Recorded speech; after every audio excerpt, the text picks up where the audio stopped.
¿Sabes qué es la manosfera? Hombres jóvenes, heterosexuales y que se sienten solos. ¿Qué pasaría si existiera un grupo de hombres convencidos de que las mujeres les deben sexo y de que son las culpables de su soledad? Hola, somos estudiantes de Comunicación Digital de la UNJU y en este video analizamos cómo se manifiestan las resistencias patriarcales frente a los avances feministas en los espacios digitales. Para eso tomamos ideas de autoras de la Unidad 4. Sobre todo, nos centramos en la entrevista que le realizamos a Laura Argote, quien nos ayudó a entender estas resistencias desde las prácticas cotidianas. Y si yo digo manosfera, ¿qué os sugiere? Las autoras que trabajamos coinciden en que las resistencias patriarcales se configuran en Internet. Suárez Tomé señala que las plataformas reproducen desigualdades existentes. Y el otro autor, Albán Barreiro, explica que la manósfera genera discursos misóginos que se representan como sentido común. Elisa García Mingo agrega que estos discursos usan humor, ironía y motivación para atraer a jóvenes. Con estas ideas como marco, analizamos lo que nos contó la entrevistada. Hablamos con Laura Argote, que es profesora, quien trabaja temas de género en redes y atraviesa de manera directa estas resistencias. Sus experiencias nos permiten ver lo que las autoras describen, pero en primera persona. Hola, ¿qué tal? Mi nombre es Laura, soy profe de nivel secundario y de nivel terciario. Trabajo en un colegio secundario como directora y en un en un instituto de formación docente como profesora. Sí, en mi trabajo docente, sobre todo en nivel medio, aparecen bastantes discursos vinculados a la manósfera o al machismo digital, sobre todo en insultos, en tratos entre los mismos adolescentes. Como que reapareció mucho el insultar por la orientación sexual y también como una cuestión de las chicas en relación a lo que qué tan rápido pueden llegar a concretar relaciones sexoafectivas con sus parejas. Bueno, sí, aparece constantemente ese discurso. Y yo creo que en los influencers más vistos o con mayores números de seguidores, de todas las plataformas que mencionás ahí en tu pregunta, hay perfiles que abordan todo lo que tiene que ver con lo vincular y con la cuestión machista desde miradas hegemónicas, muy contestatarias, y quizás hay como ya posturas bien radicalizadas. No sé, se me ocurre un Agustín Laje, no sé cómo se llama este otro chico, o el Presto, que tienen aspectos muy, muy radicalizados en torno a una vuelta del hombre como proveedor, de la mujer como sometida a la voluntad de su marido o varón. Y con la vuelta de esta nueva, no sé si decirle moda, pero influencers que aparecen en Instagram como tradwife, estas chicas anglosajonas, que la mayoría, que tienen vidas sumamente perfectas como amas de casa, que cocinan muchísimo, que bañan, 6 pibes a la tarde, los llevan a la escuela, después van en sus camionetas importadas a comprar la comida y se pasan toda la mañana cocinando. Hay como un mensaje muy claro en esos contenidos que apuntan obviamente a una persona que está en conformación de su identidad, de género, de su orientación sexual y desde ya que influyen, sobre todo si hablamos de adolescentes, ¿no? Y al naturalizarse esos contenidos, al hacerse cada vez más visibles y más comunes, sin ningún tipo de reflexión o de crítica ante eso que se ve, parece que eso es lo que se espera, ¿no? Es peligroso en ese sentido, se instala en esos sentidos como lo esperable o lo deseable. Sí, la verdad que de un tiempo a esta parte los discursos de feminismos o de la ESI han tenido enormes resistencias, sobre todo en el cambio del último gobierno acá en Argentina, y a un nivel casi internacional en todo lo que es la vuelta de la derecha en algunos países, sí, ¿no? Creo que el famoso se pasaron dos pueblos, el famoso qué exageradas, y bueno, las críticas que se hicieron al movimiento feminista de la última ola en nuestro país han provocado resistencias desde todos los ámbitos sociales, desde todas las clases sociales, que rechazan determinadas miradas o análisis, como diciendo, uy, qué pesado, uy, ahora va a empezar a hablar de esto, como desde ya una muy poca disposición de escucha ante este tipo de análisis o ante estas miradas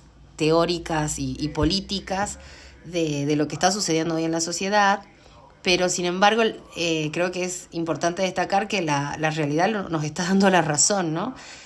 Cada vez hay más femicidios, cada vez hay más violencia hacia la mujer en muchísimos lugares, y creo que cada vez también hay una reacción más rápida de aquellas personas que quedamos sosteniendo ciertos discursos y que son válidos y forman parte de ese ecosistema mediático que son las redes y los medios de comunicación. Lo que ella cuenta refleja lo que plantea Suárez Tomé. Cuando las mujeres ocupan espacios políticos o hablan de desigualdad, aparece una respuesta que busca disciplinar. Los ataques no son espontáneos, son parte de una estructura. Las relaciones entre estudiantes, hay como, no sé si hay una generalidad. Me parece que este último tiempo es muy de exploración, muy de ver qué les va pasando a ellos mismos, y a mí me preocupa cuando en esas exploraciones comienzan a entrar valoraciones, ¿no? De estas negativas propias del discurso machista ante lo no heteronormativo, por decirlo de alguna manera. Entonces hubo como un momento en el que ese sentir se pudo como desarrollar más libremente, ¿no? Que el adolescente decía a sí mismo que las adolescencias exploraban en relación a su desarrollo psicológico, de sexo afectivo y demás, pero hoy un poco por estos discursos que volvieron y tan recalcitrantes, hay un poco de miedo, hay un poco más de silencio de lo que pasa, y sobre todo en las clases sociales un poco más acomodadas, me parece a mí.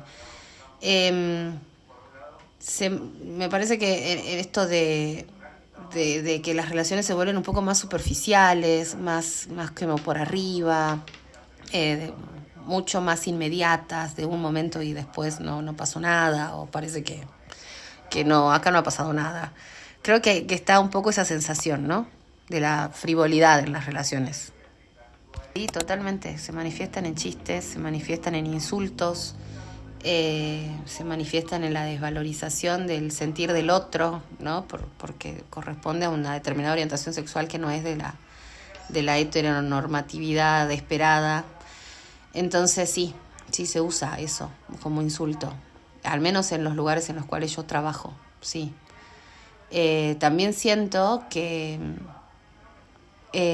cada vez hay más silencio en relación a eso de parar esos insultos, ¿no? Antes, en algún momento, hubo personas o adolescencias que decían, no, che, esto no da, basta, o ponían un stop a los compañeros o compañeras que estaban insultando a otro. Hoy no, hoy hay mucho silencio, mucho mejor no me meto, mucho mejor acá lo dejo, o finjo demencia. Me parece eso. Hay sobre todo varones jóvenes muy... A ver, ¿cómo te lo digo? Hay varones jóvenes muy pudientes, ¿no? De la sociedad jujeña, que se fortalecen en esos discursos machistas, se sienten como unidos. Creo que los movimientos feministas y las nuevas masculinidades, al dejar un poco en un vacío político a los varones, buscaron como caminos individuales, y en esas individualidades surgieron estos personajes que te mencionaba en preguntas anteriores, ¿no? De un Agustín Laje, uno de estos sujetos que hablan desde lugares de de un discurso muy conservador y muy a la vuelta de cuestiones que ya son casi imposibles que existan hoy en esta sociedad, pero que hicieron mucha mella en estos varones jóvenes, que se vieron identificados en un temor, me parece a mí, que provocan estas mujeres liberadas, estas mujeres más sin tapujos en lo discursivo, en su cuerpo, en sus formas de vivir su sexualidad. Los varones no han avanzado en ese sentido, los varones no tuvieron un movimiento feminista como sí tuvieron las mujeres, no fueron alojados por ese movimiento político, entonces quedaron un poco en el vacío, quedaron un poco en la nada, y desde esa nada y desde ese temor surgen estas nuevas posiciones tan recalcitrantes y tan violentas de estos varones incels, ¿no? Estos célibes involuntarios que lo único que tienen socialmente hablando es mucho miedo y mucha bronca. Así que sí, están ahí. Cuando Laura Argote menciona que muchas veces los ataques vienen de perfiles masculinos jóvenes o de cuentas que repiten los mismos discursos, está describiendo más que nada exactamente lo que estudia Manuela Albán Barreiro. Y también coincide con García Mingo, que muestra cómo la manósfera construye un discurso atractivo para captar a estos jóvenes y reforzar una identidad masculina basada en el rechazo al feminismo. La única estrategia que funciona es la palabra, creo yo. Es dar lugar a la palabra, hacer que aparezcan esos discursos, interpelarlos, hacer que circulen. En un ámbito, en el colegio donde yo trabajo hacemos asambleas continuamente con los cursos. Esas asambleas son, como su misma palabra lo dice, de temas libres. Los chicos son los que sacan los temas que les preocupan y demás. Desde ya que es muy difícil que puedan hablar o que se puedan abrir o que de pronto sientan un lugar de confianza en el que puedan expresar sus sentires, pero a veces aparece la palabra, a veces aparecen las discusiones, y cuando eso sucede es algo bastante positivo porque no se puede contrastar o contrarrestar aquello que no se dice y no se expresa. Así que en lo participativo y en el diálogo, desde allí lo abordo en mi trabajo. El rol de la ESI es fundamental, es imprescindible para estos tiempos. Lamentablemente, y no como coincidencia, el gobierno la desfinanció completamente, ¿no? Es un programa que precisa de organización del sistema educativo para validarla, para poder dar lugar a los programas que pueden llegar a surgir, a las capacitaciones de los docentes.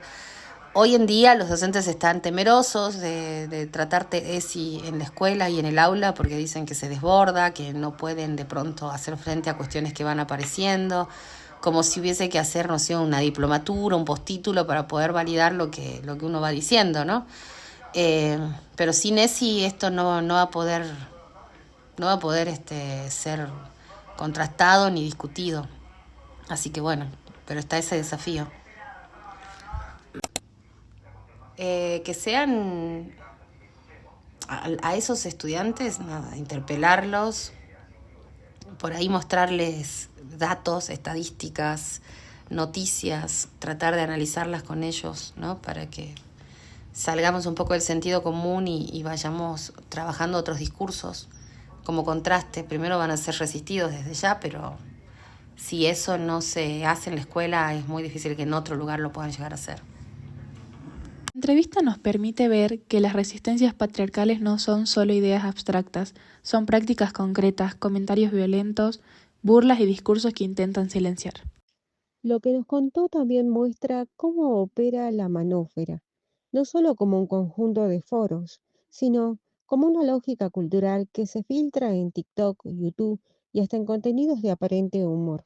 Gracias a la entrevista entendimos que estas resistencias funcionan tanto a nivel discursivo como emocional. Buscan generar miedo, cansancio o autocensura en quienes hablan de feminismo. Pero también muestra la fortaleza de las redes feministas para contraargumentar y acompañar. Resistencias patriarcales persisten, pero los feminismos se transforman y responden. Gracias por ver nuestro trabajo. Este joven, Elliot Rodger, asesinó a 6 personas en California. Antes del ataque, grabó un vídeo donde culpaba a las mujeres por rechazarlo y en muchos foros incel es considerado un héroe. En 2018, Una comunidad que difunde misoginia, machismo y apología de la violencia contra mujeres y personas LGTBIQ+. Su existencia está muy ligada a la manosfera,